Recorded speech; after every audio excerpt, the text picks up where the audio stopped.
Good morning વિદ્યાર્થી મિત્રો, હું છું હેતલ પટેલ. યુટ્યુબ ચેનલ પર તમારું હાર્દિક સ્વાગત કરું છું. આજે આપણે જોઈશું ચેપ્ટર 5 ગતિના નિયમો. તો પહેલો શબ્દ છે ગતિ. તો ગતિ શાને કારણે ઉદ્ભવે છે? તો કોઈ પણ પદાર્થ ઉપર જ્યારે બળ લાગે તો જ ગતિ થવાની. ઓકે, તો પહેલાં આપણે જોઈએ બળ વિશે કે બળ કોને કહેવાય. પહેલી ભૌતિક રાશિ છે બળ. બળ વિશે આગળ પણ જોઈ ગયા છે આપણે, પણ અહીંયા કે પદાર્થ ઉપર જે પરિબળની અસર થવાથી તેની સ્થિર કે ગતિમાન અવસ્થામાં ફેરફાર થાય તેને બળ કહે છે. કે એની વ્યાખ્યા તમારે સિમ્પલ લખવી હોય તો પદાર્થ પર જે પરિબળની અસર થવાથી તેની સ્થિર કે ગતિમાન અવસ્થામાં ફેરફાર થાય. સ્થિર કે ગતિમાન અવસ્થામાં ફેરફાર થાય એને બળ કહેવાય. જેમ કે કોઈ પદાર્થ સ્થિર છે, એને આપણે પાછળથી ધક્કો આપીએ તો શું થશે? એ પદાર્થ ગતિમાં આવશે. અને તે જ રીતે સપોઝ કોઈ પદાર્થ ગતિમાં છે અને એને આપણે સામેથી પ્રતિબળ આપીએ તો શું થશે? કે પદાર્થ જે છે એ સ્થિર અવસ્થામાં આવશે. એટલે પદાર્થ પર જ્યારે બળ આપવામાં આવે તો એની પરિણામી અસર શું થાય? કે એ પદાર્થની અવસ્થામાં ફેરફાર થાય. પદાર્થની માત્ર અવસ્થામાં ફેરફાર થાય. ઓકે, તો એને બળ કહેવાય. તો આપણે ફર્સ્ટ ચેપ્ટરમાં બળ વિશે જોઈ ગયા છે કે મૂળભૂત કેટલા પ્રકારના બળો છે? 4 પ્રકારના બળો છે. તમને યાદ હશે પ્રથમ ચેપ્ટરમાં આવી જાય છે. તો એ જ જોયેલું આપણે ગુરુત્વાકર્ષણ બળ. બીજું જે બળ હતું એ વિદ્યુત ચુંબકીય બળ. થર્ડ ટાઈપનું જે બળ એ પ્રબળ ન્યુક્લિયર બળ. અને ચોથા ટાઈપનું જે બળ હતું તે નિર્બળ ન્યુક્લિયર બળ. આમ મુખ્ય 4 પ્રકારના બળો જોયેલા. તેમાં ગુરુત્વાકર્ષણ બળ માત્ર સામાન્ય માહિતી આપી દઉં છું, આ વિશે તમે જાણો જ છો. ગુરુત્વાકર્ષણ બળ એટલે કે કોઈ દૂરના પદાર્થો વચ્ચે જે બળ લાગે, જેમ કે 2 ગ્રહો વચ્ચે લાગતું બળ, બરાબર છે. તો 2 પદાર્થો વચ્ચે લાગતું બળ જે છે એ તમારું ગુરુત્વાકર્ષણ બળ છે. 2 ગ્રહ વચ્ચે પણ લાગે છે, 2 વ્યક્તિ વચ્ચે પણ લાગે છે, કે જેની વચ્ચે અંતર વધારે છે તો એ ગુરુત્વાકર્ષણ બળ છે. બીજું છે વિદ્યુત ચુંબકીય બળ. તો વિદ્યુત ચુંબકીય બળ કોની વચ્ચે લાગે છે? 2 વિદ્યુત ભારો વચ્ચે. 2 વિદ્યુત ભારો વચ્ચે જે બળ લાગે છે એ છે વિદ્યુત ચુંબકીય બળ. ત્યારબાદ પ્રબળ ન્યુક્લિયર બળ. પ્રબળ ન્યુક્લિયર બળ એ જે છે એ ન્યુક્લિયસમાં લાગે છે. ન્યુક્લિયસ એટલે તમે જાણો જ છો કે જે કોઈ પણ વસ્તુ જે બને છે એ મૂળભૂત 3 કણોનું બને છે: પ્રોટોન, ઇલેક્ટ્રોન અને ન્યુટ્રોન. તો જે પણ પરમાણુની અંદર જે મિડલનો ભાગ છે એને ન્યુક્લિયસ તરીકે ઓળખવામાં આવે છે.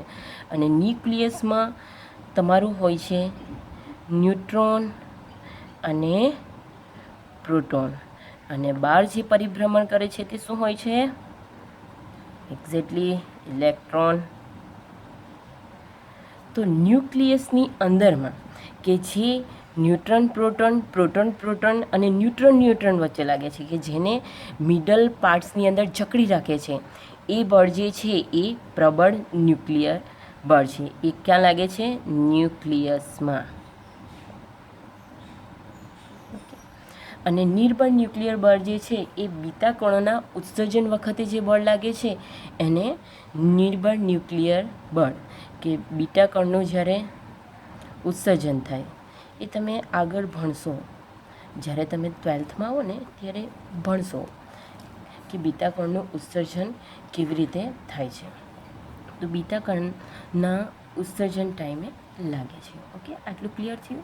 બીજું, ગુરુત્વાકર્ષણ બળ અને વિદ્યુત ચુંબકીય બળ જે છે એ ગુરુ અંતરીય બળો છે. આ જે બે બળો છે એ છે કેવા બળો છે? ગુરુ અંતરીય, કે તેમાંના જે બે કણો છે એ બે વચ્ચેનું ડિસ્ટન્સ વધારે હોય છે. જ્યારે પ્રબળ ન્યુક્લિયર બળ અને નિર્બળ ન્યુક્લિયર બળ જે છે ન્યુક્લિયરમાં લાગે છે, એટલે તમે સમજી શકો છો કે એમાં ડિસ્ટન્સ ખૂબ જ ઓછું હોય છે. એટલે આ જે બે બળો છે એ જે છે એ લઘુ અંતરીય બળો છે. ક્લિયર? આટલું આઈ થિંક તમે સમજી ગયા હશો કે ગુરુત્વાકર્ષણ અને વિદ્યુત ચુંબકીય બળમાં જે બળ લાગે છે એ ગુરુ અંતરીય છે, જ્યારે પ્રબળ ન્યુક્લિયર બળ અને નિર્બળ ન્યુક્લિયર બળ એ લઘુ અંતરીય બળો છે. આટલું ક્લિયર થઈ ગયું? ઓકે. હવે આ 4 બળોની અંદર, એમ તો તમે ફર્સ્ટ ચેપ્ટરની અંદર જોઈ જ ગયેલા છે, તો પણ કે આ 4 બળની અંદર સૌથી વધારે પ્રબળ જે બળ છે એ પ્રબળ ન્યુક્લિયર બળ છે, જેને S વડે દર્શાવવામાં આવે છે, સ્ટ્રોંગ ન્યુક્લિયર ફોર્સ. નિર્બળ ન્યુક્લિયર બળ છે એને સંજ્ઞા N વડે દર્શાવવામાં આવે છે.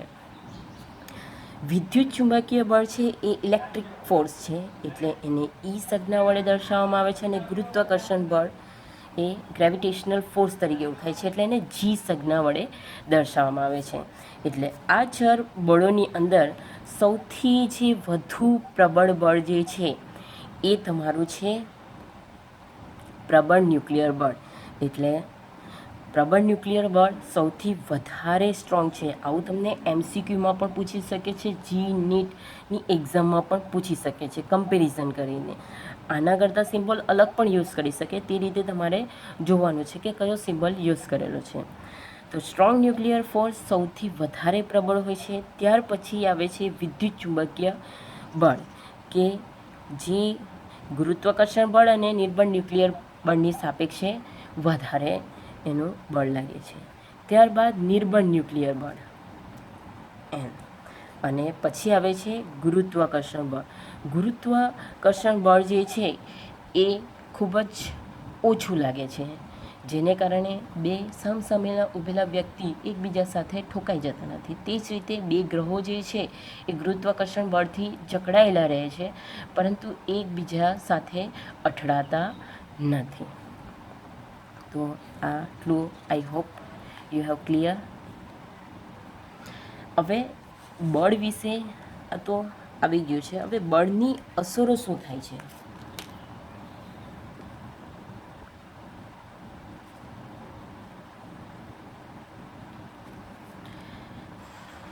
બળની અસરો શું થાય છે?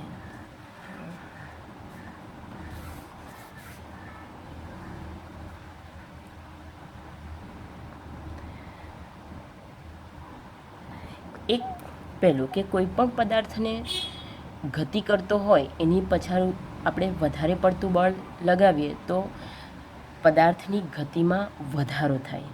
અને જો કોઈ પદાર્થ ગતિ કરતો હોય અને એની સામેથી કોઈ પદાર્થ જે છે એ આ દિશામાં ગતિ કરતો હોય અને એની સામેથી આપણે કોઈ બળ લગાડીએ, વિવેગથી ગતિ કરે છે, તો શું થશે?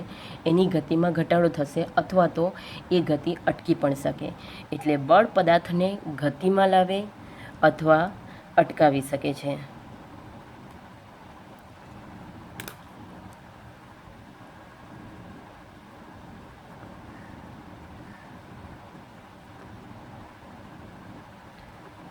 અથવા સ્થિર કરે અથવા અટકાવી શકે.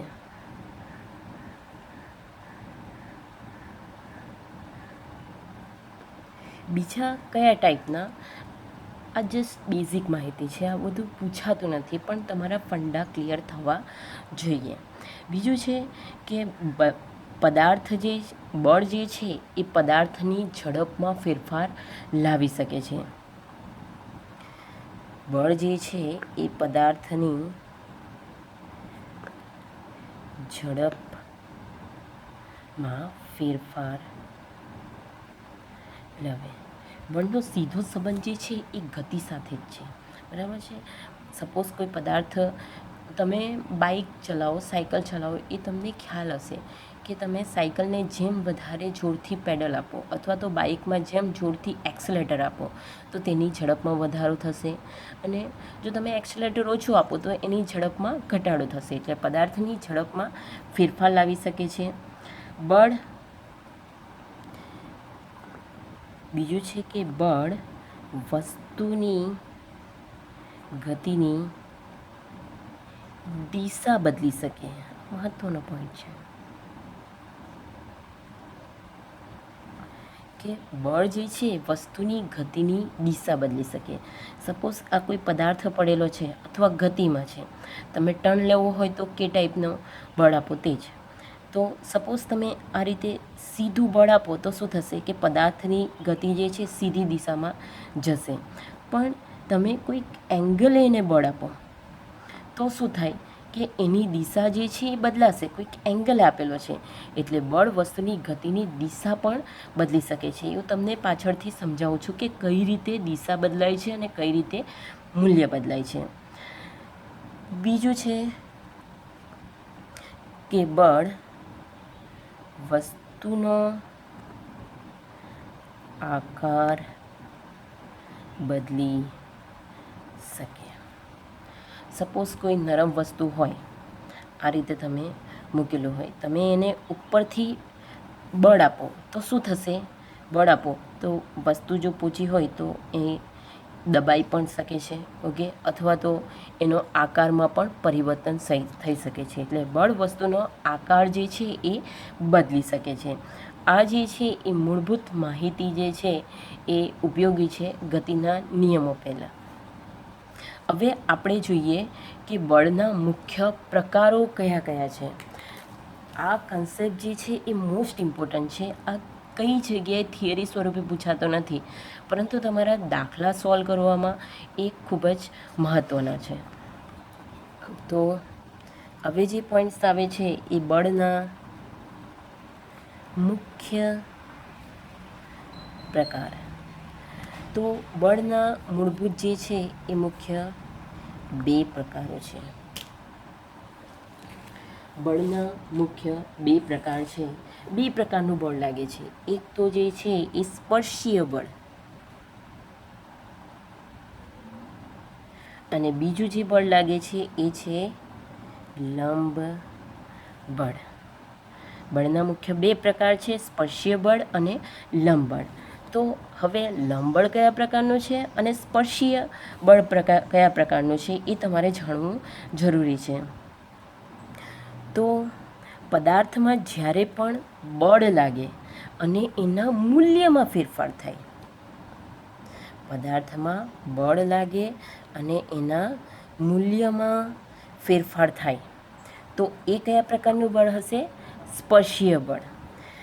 અને પદાર્થમાં બળ લાગતા એની દિશામાં ફેરફાર થાય,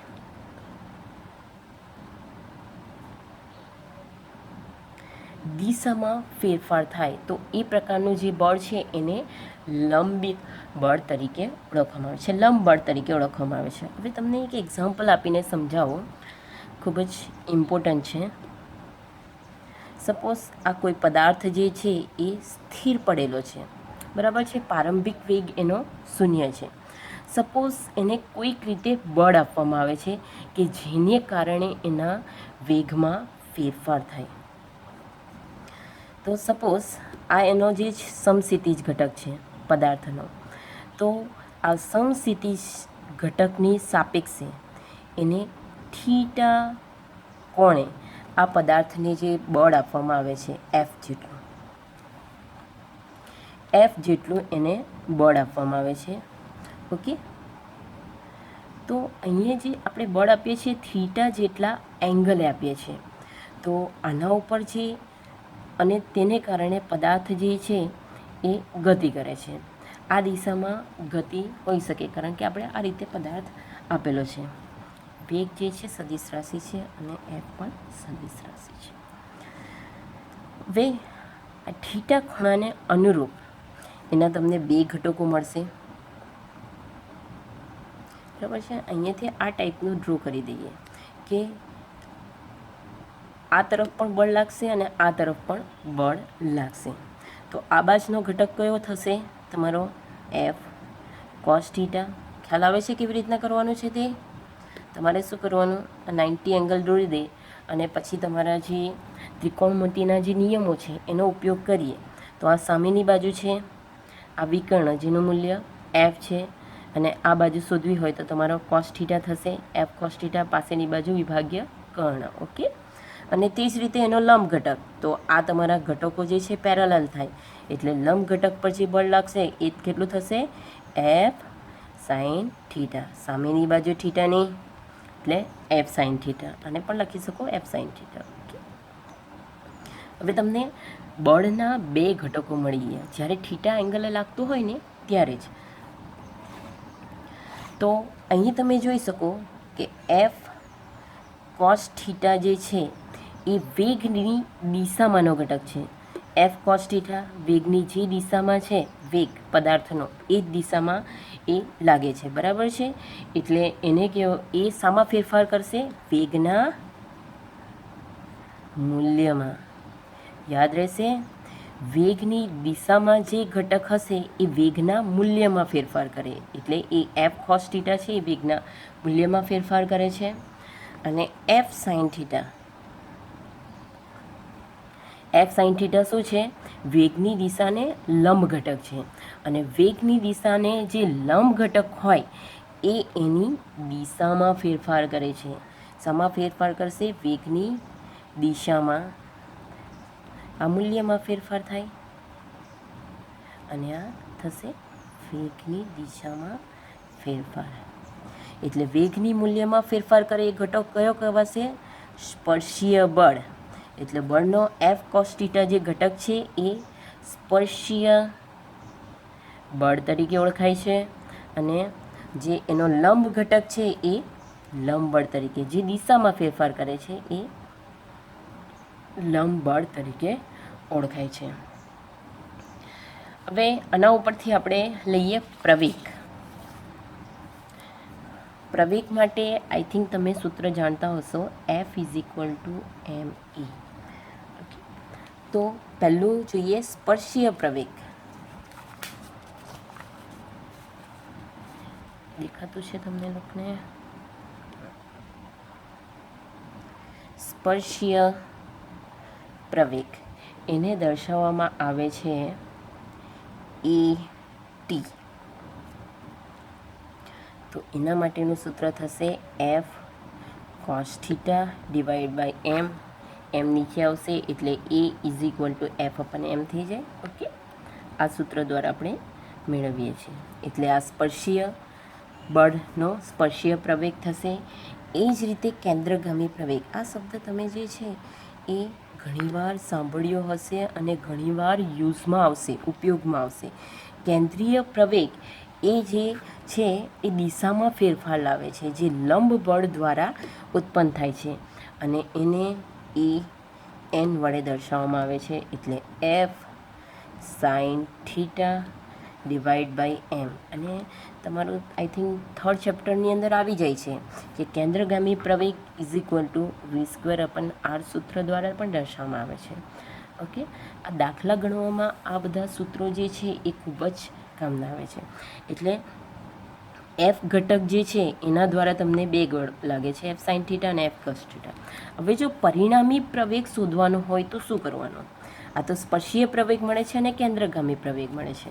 તો પરિણામી પ્રવેગ એ નેટ, અથવા તમે લખી શકો પરિણામી. તો પરિણામી પ્રવેગ એટલે તમારા સદિશના જે સૂત્રો છે એનો જ ઉપયોગ કરવાનો છે. એ ટીનો સ્ક્વેર પ્લસ એ એનનો સ્ક્વેર. એટલે તમને કોઈ પણ પદાર્થ પરનો પરિણામી પ્રવેગ જે છે એનું મૂલ્ય મળી જાય. કોઈ વાર આને રિલેટેડ જે છે જી નેટની એક્ઝામમાં ક્વેશ્ચન પૂછાય છે. એવો એક ક્વેશ્ચન પૂછાયેલો હતો કે કે સ્પર્શીય બળ બદલાવાથી નીચેનામાંથી કઈ રાશિમાં ફેરફાર આવશે એવું પૂછાયેલું હતું. તો સ્પર્શીય બળ બદલાવાથી તમે જાણો છો કે સ્પર્શીય બળ એટલે વેગના મૂલ્યમાં ફેરફાર લાવે, બરાબર છે. એ શાને કારણે ઉત્પન્ન થાય? વેગના મૂલ્યમાં. સ્પર્શીય બળમાં ફેરફાર થાય તો વેગના મૂલ્યમાં ફેરફાર થાય. અને વેગ સાથે કઈ રાશિ દર્શાવેલી છે? તો આપણે જાણીએ છીએ કે ગતિ ઉર્જા. ગતિ ઉર્જા બરાબર 1/2 mv². વેગમાં મૂલ્યમાં ફેરફાર થવાનો એટલે ગતિ ઉર્જા જે છે એમાં ફેરફાર થશે. બીજું આવે છે પાવર. આ સૂત્ર આપણે તમે 6થા ચેપ્ટરમાં જોયું છે. પાવર એટલે F × V, આવું સૂત્ર આવે છે. તો વેગના મૂલ્યમાં ફેરફાર થાય એટલે પાવર પણ ચેન્જ થશે. એ જ રીતે ભૌતિક રાશિ બીજી આવે છે વેગમાન. વેગમાન P = mv. એટલે જેની સાથે પણ V જોડાયેલો હોય અને એવી રાશિ જો તમને આપેલી હોય તો સ્પર્શીય બળ બદલાવાથી વેગના મૂલ્યમાં ફેરફાર થાય છે.